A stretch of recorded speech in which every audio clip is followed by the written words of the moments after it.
Hello राजा जी रहुआ। हाँ बोल का कहतरू। कहिया आवतानी। का करी छुट्टिए तो नहीं खे मिलत। ना आइब तो सुन ली।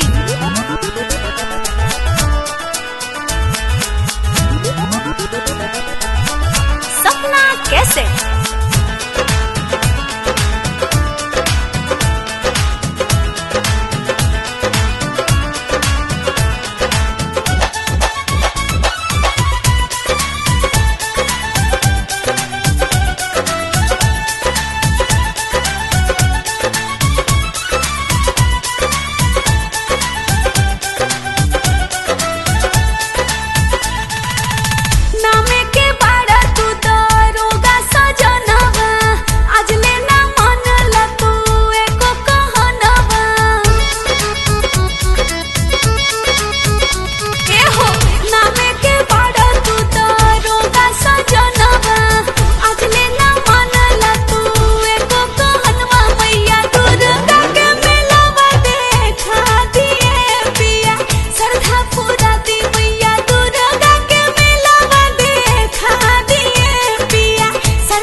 नइखे मिलेला रनिया मेला के लेके बढ़ल बाबा रसनिया बुझल।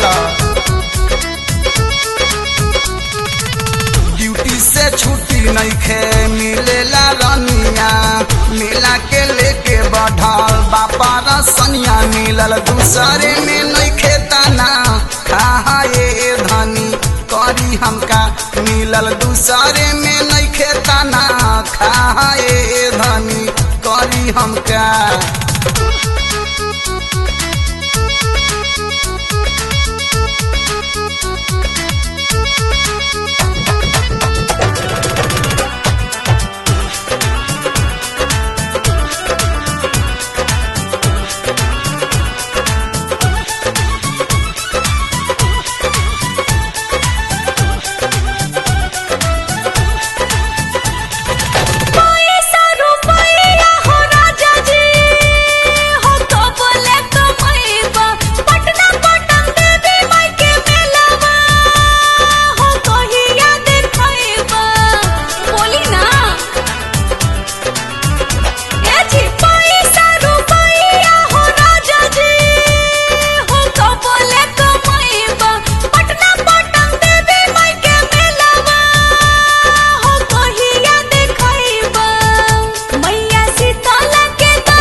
के मेला बाये धनिया बख्तियारपुर में देखिया बगलू बगैचा वाली माई के माथा चरण टेकिया। अबकी के मेला बाहे धनिया हे फतुहा में देखिया कच्ची दरगाह वाली माई के हे माथा चरण टेकिया। हमारा छुट्टी मिली अगला सप्ताह है धनी करी हमका मिलल दूसरे में नहीं तना खाए रानी करी हमका।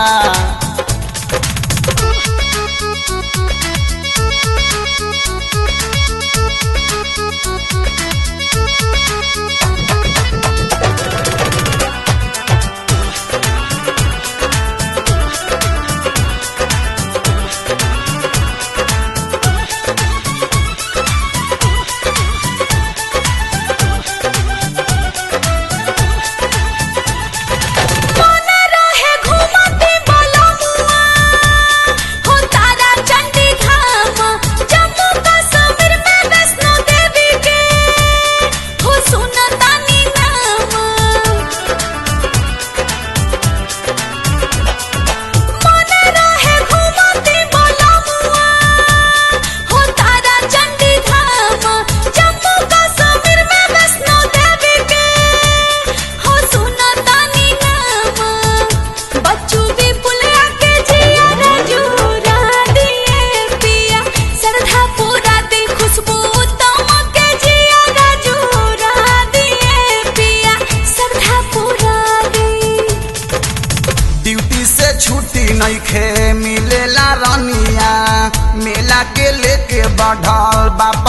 सनिया बुझला।